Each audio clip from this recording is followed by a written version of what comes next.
제가 이 주보에도 실었는데 최근에 그 사자와 어린 양이라는 출판사에서 나왔던 기도 많이 걱정 조금이라는 책이 있었습니다. 기도 묵상을 도와주는 여성을 위한 어떤 그런 책이었는데 꽤 괜찮았습니다.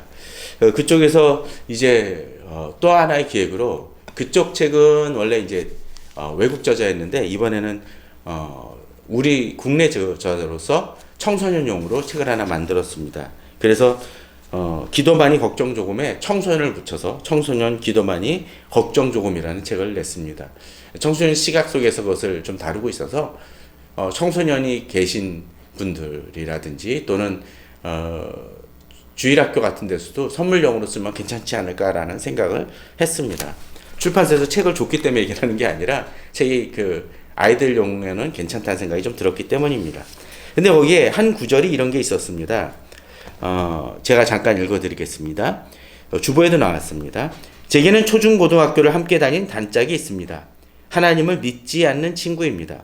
그 친구는 매스컴에서 기독교에 대한 스캔들이 나올 때마다 따끔한 비판을 아끼지 않습니다. 그런 다음 제게 던지는 말이 있습니다. 잘해라. 나에겐 네가 기독교다. 인터넷에서 기독교를 비난하는 내용을 접하면 허탈합니다.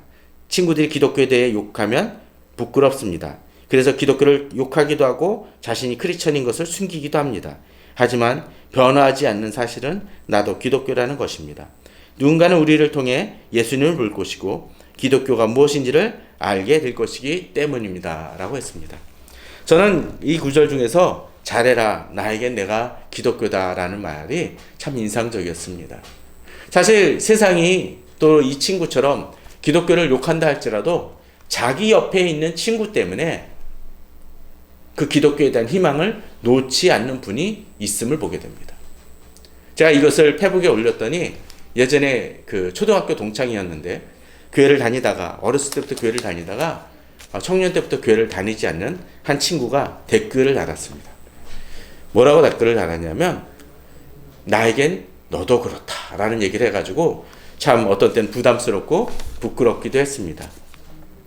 그런 것 같습니다. 우리들이 살아가면서 세상이 기독교에 욕한다 할지라도 바로 옆에 있는 내가 아는 그 바로 친구나 지인만큼은 좀 기독교인으로서 바르게 살기를 원합니다.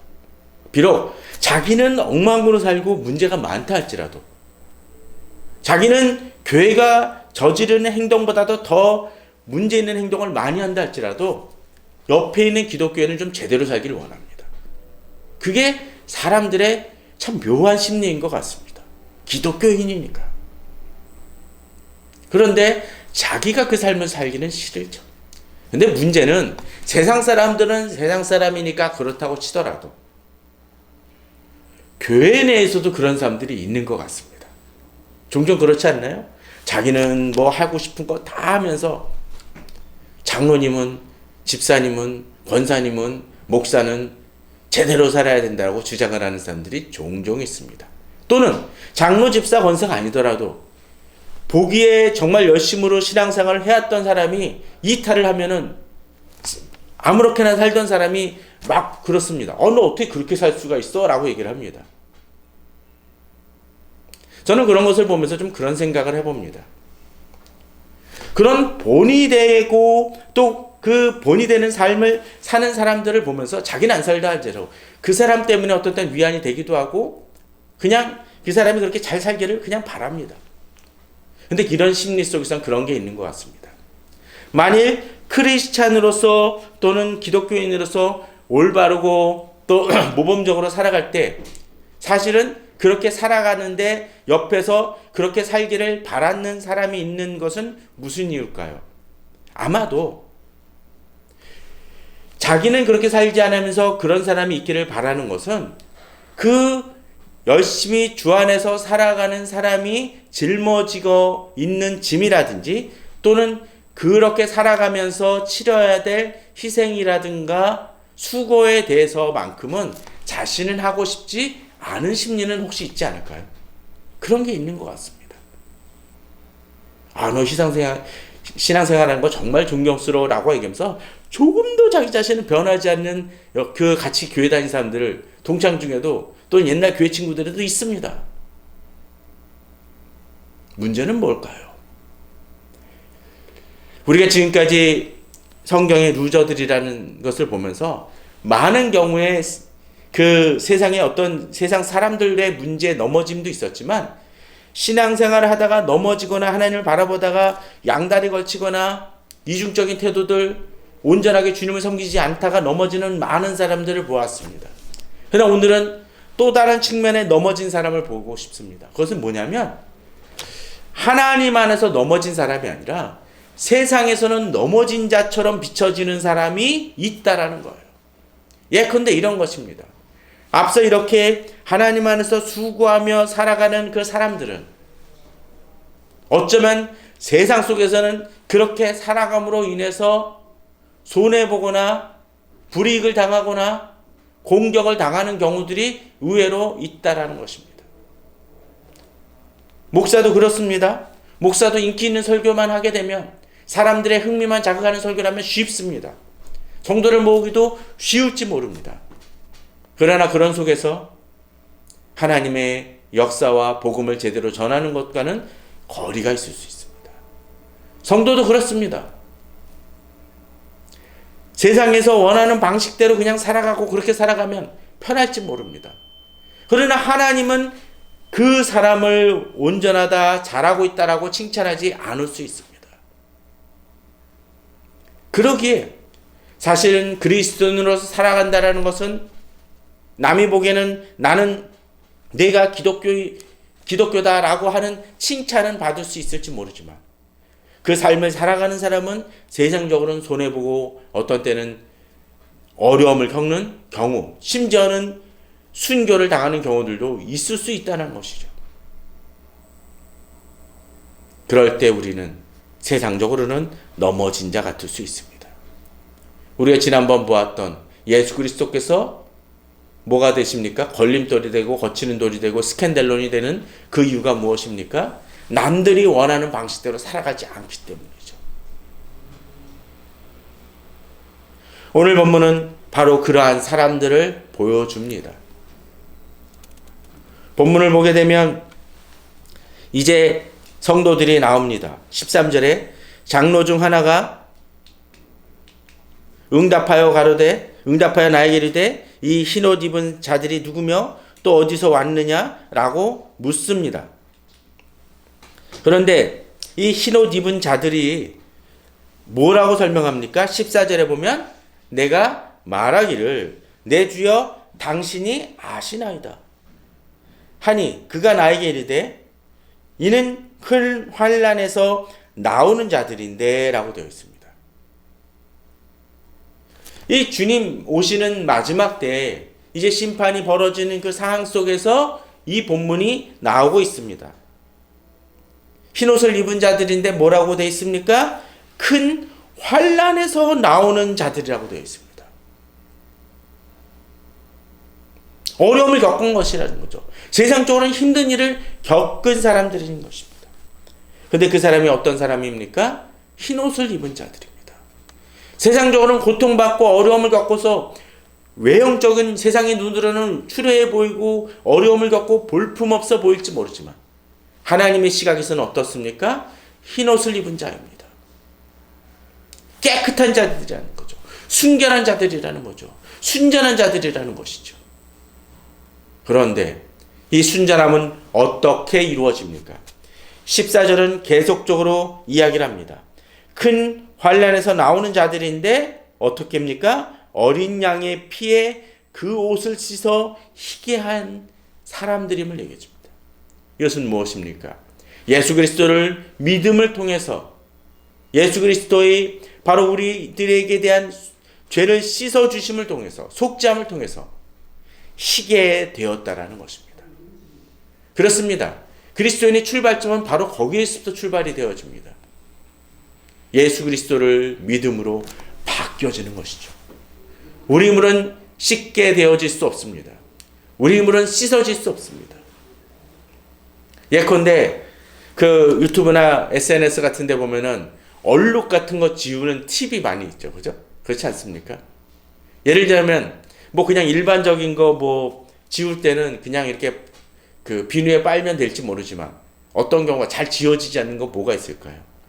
뭐 코피가 나가지고 피 자국이 묻어 있다든가 또는 뭐 잉크가 묻어가지고 어떻게 되면 어떻게 합니까? 예를 들면 뭐 여러 가지 뭐 방법도 쓰지만 어떤 때는 모기약을 써가지고 비벼준다든가 막 여러 가지들이 있습니다. 그런 걸 통해 가지고 지워냅니다. 다른 건 안 되는데 그 방식을 쓰면 되는 것이 있습니다. 근데 그것이 우리들의 죄 문제도 마찬가지라는 거죠. 유일한 방법이 있습니다. 유일한 구원의 길이 있습니다. 무엇입니까? 바로 어린 양의 피입니다. 예수 그리스도의 보혈이라는 거죠. 흰옷이 입는 방법, 바뀌어지는 방법은 그것밖에 없습니다. 그러기에 우리는 그 복음을 전해야 될 이유가 바로 거기 있습니다. 또 주님을 알지 못하는 영혼들에게 이것만이 진리라고 이야기할 수 있는 근거는 바로 여기 있습니다. 문제는 사람들은 다른 길도 있다라고 자꾸 주장을 하는 것이죠. 그런 경우 있지 않습니까? 앞서 얘기를 들었던 것처럼 무슨 얼룩을 빼야 되는데 내 방식을 생각을 하다가 오히려 그 얼룩이 확산되어지는 것이 있죠. 검으니까 덮어져 가지고 옷 전체를 버리는 경우들이 있습니다. 제대로 된 방법을 택하지 않기 때문에 그렇습니다. 주님께 나아가는 것이 바로 그것입니다. 주님 외에는 길이 없습니다. 또 그러므로 인해서 세상이 요구하는, 세상이 생각하는 방식으로 따르지 않기 때문에 바로 우리에게도 큰 환난이 있을 수 있다라는 것이죠. 그런데 이들은 또 어떤 자들입니까? 15절에 보면 그렇게 나옵니다. 그러므로 그들이 하나님의 보좌 앞에 있고 또 그의 성전에서 밤낮 하나님을 섬기며 보좌에 앉으신 이가 그들 위에 장막을 치시리니. 그렇습니다. 이들은 하나님 앞에 있는 자들입니다.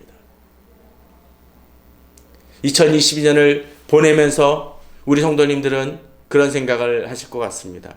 어떻게 신앙생활을 해왔습니까? 어떻게 잘 달려왔습니까? 그런데 2022년 올해만이 아니라 교회 다니는 분들을 보게 되면 주일날 딱 예배 드리는 시간만 주님을 만나는 분들도 있는 것 같습니다. 그 외에는 자기 방식대로 막 살아갑니다. 연예인들 중에도 그런 분들 있지 않습니까? 최근에 이제 시상식들도 많고, 이제 좀 더 지나면 연말에 뭐 연예대상, 뭐 가요대상, 뭐 무슨 뭐 그런 영화상이 있을 텐데, 그 와서 시상을 받는 사람들 중에 요새는 참 그런 분들 많더라고요. 제가 이 받은 상 하나님께 영광을 돌립니다. 하나님께 감사를 드립니다라고 이야기하시는 연예인들도 참 많습니다. 그런데 솔직히 누군가를 판단하는 건 아니지만 그런 분들 중에 정말 존경스럽거나 정말 멋진 분이다라는 생각이 드는 분도 있지만 그 삶에 있어서만큼은 참 엉망인데, 연기나 뭐 노래는 그렇지 모르지만 그런데 하나님의 이름을 언급하면 참 어떤 때는 부끄러운 경우도 있습니다. 저만의 판단일까요? 어떤 때 우리는 교회를 다니는데 어떤 때 그런 순간에서만 기억하는 하나님이 아니라 오늘 본문처럼 그들이 하나님의 보좌 앞에 있고 그 성전에서 밤낮 하나님을 섬기는 것처럼 하나님과 동행하는 삶을 우리가 살 필요가 있다라는 것이죠. 그런데 이런 사람에게 하나님이 주는 축복이 있습니다. 자, 뒤입니다. 보좌에 앉으신 이가 그들 위에 장막을 치시리니. 이 얘기는 뭡니까? 이 장막을 침을 통해서 그들을 보호하시고 돌보시는 하나님이시라는 것입니다. 여기에 엄청난 축복이 있습니다. 여기에 우리 위로가 있습니다. 그런 경우 있죠. 비 많이 올 때 뭐 조그만 애들이 이렇게 들락날락 할 때가 있습니다.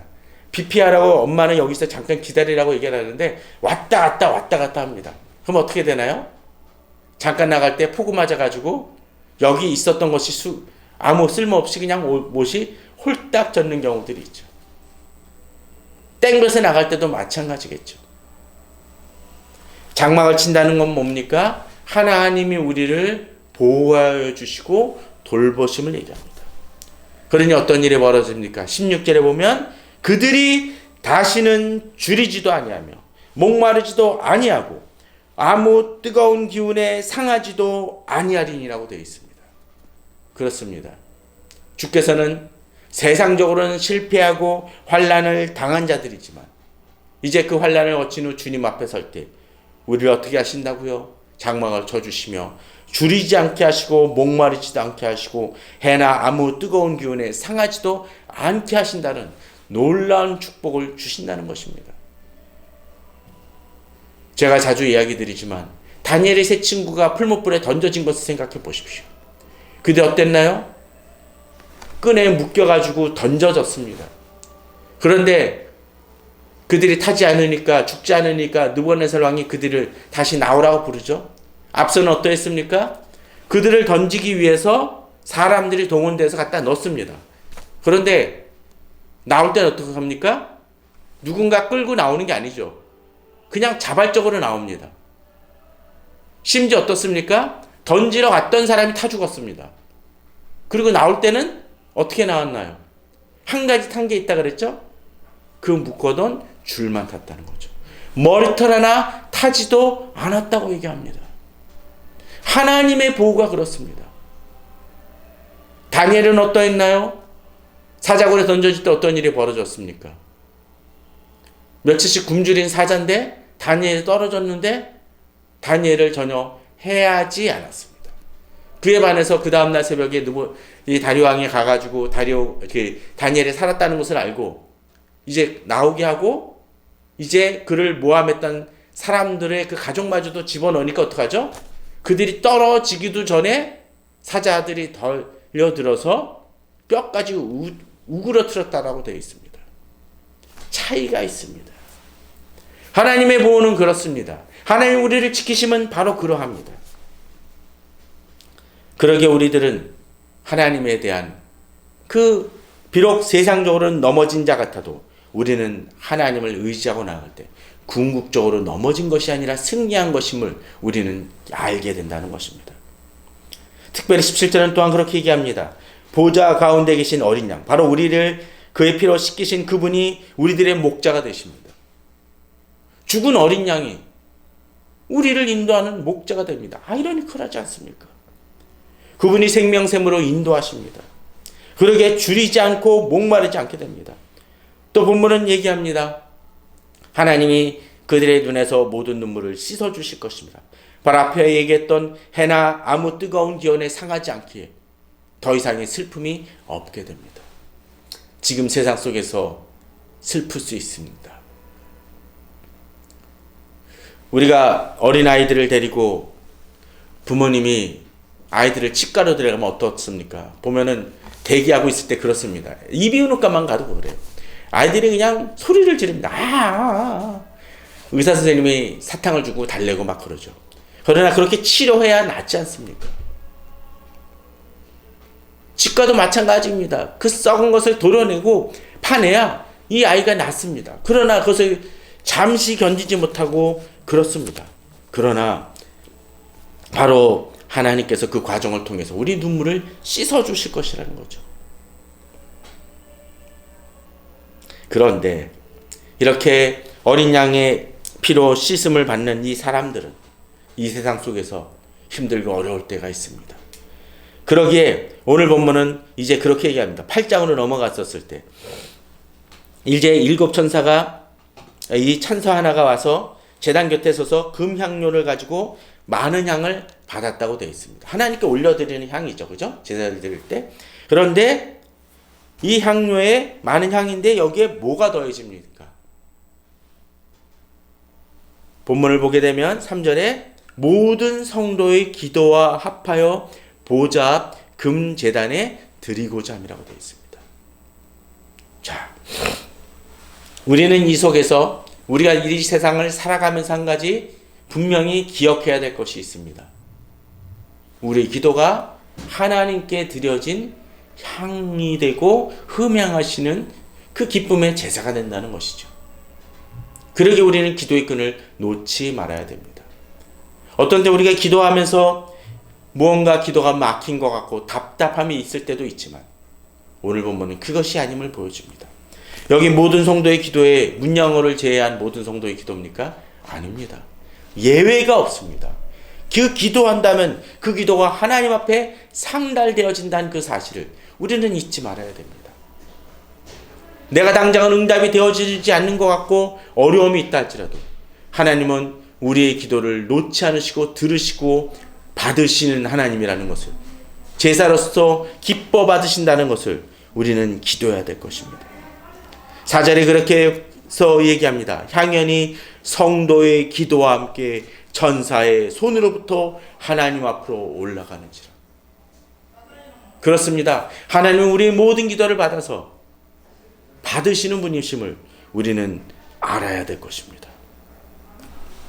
그리고 어떤 일이 벌어집니까? 5절에 보면 천사가 향로를 가지고 제단에 불을 담아다가 땅에 쏟음에 우레와 음성과 번개와 지진이 나더라. 무슨 얘기일까요? 이 향로를 가지고 제단에 불을 닫아가 땅에 쏟습니다. 우리가 기도할 때 억울한 일 있지 않습니까? 답답한 일 있지 않습니까? 솔직히 그렇지 않습니까? 세상에는 뭐 영화 속에서는, 드라마 속에서는 악당들이 어떡하나요? 마지막에 가면은 아주 공포영화 아닌 이상 어떤 일이 벌어집니까? 그 악당들이 처벌을 받고 응징을 받습니다. 아주 비참한 최후를 맞이하는 경우들이 대부분입니다. 그런데 현실로는 그렇습니까? 그렇지 않을 때 많습니다. 악한 지도자가, 악한 대통령이 어떤 때는 성공하는 것처럼 비춰지는 것이 우리나라 현대사에도 있습니다. 떵떵거리고 최소한 나중엔 어떻게 될지 모르지만 재임 기간에는 잘 살다가 그냥 끝내는 사람들이 많이 있습니다. 우리나라만 아니라 해외나 이 역사 속에서도 그러한 경우들은 많이 있습니다. 편법을 썼던 사람이 세상적으로는 성공하고 더 많은 것을 누리는 것처럼 비춰질 때가 많이 있습니다. 그런데 하나님이 그럴 때 침묵하시는 것 같지만 오늘 본문은 뭐라고 되어 있습니까? 그것을 땅에 쏟는다고 했습니다. 그 얘기는 무엇입니까? 우리 답답함과 억울함을 주님 앞에 아뢰을 때 하나님은 우리 대적들을 분명히 심판하신다는 것이죠. 그들은 당장은 잠시 잘 먹고 잘 살지 모르지만 하나님이 그들을 치리하시기에 우리는 이 세상 속에서 힘들고 어렵더라 할지라도 주님을 바라보며 승리로 나아갈 수 있는 것입니다. 그런데 그렇게 참는 것이 쉽습니까? 사실 쉽지 않을 수 있습니다. 오늘 비슷한 구절이 하나 있어서 더 찾아봅니다. 14장입니다. 이렇게 우리들은 그렇게 살아갔지만 세상은 다르게 살아가죠. 14장 9절에 보면 만일 누구든지 짐승과 그 이상에게 경배하고 이마에나 손에 표를 받으면, 이것이 뭐 666이든 막 그런 어떤 구체적인 것으로 이야기하시는 분들도 있지만 이것은 지금 이 세상 속에서 동일하게 적용되는 것입니다.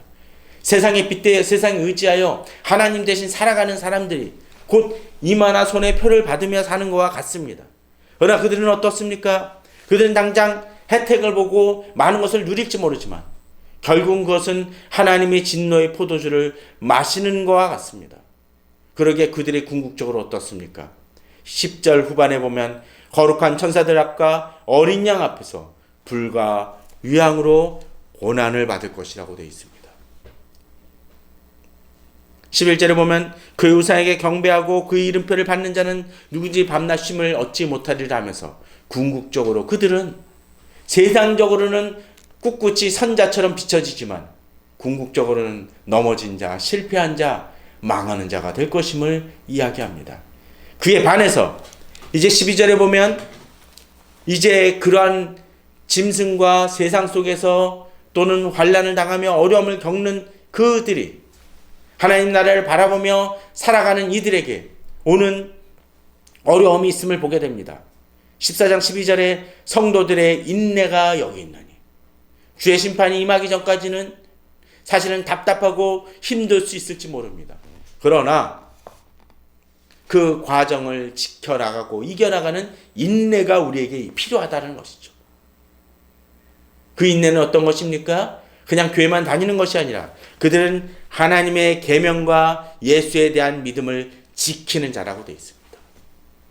이것은 무엇입니까? 그저 교회만 다니는 것이 아니라 하나님의 말씀과 계명대로 살아가고자 하는 노력이 우리에게 필요하다라는 것이죠. 이 시대의 문제는 무엇입니까? 교회를 다니는 것만이 아니라 다니긴 하는데 그냥 세상적으로 살아가면서 세상 사람들보다 더 악한 모습, 그냥 세상 사람들과 별반 구분되지 않는 모습으로 살아가는 이들 때문에 문제입니다.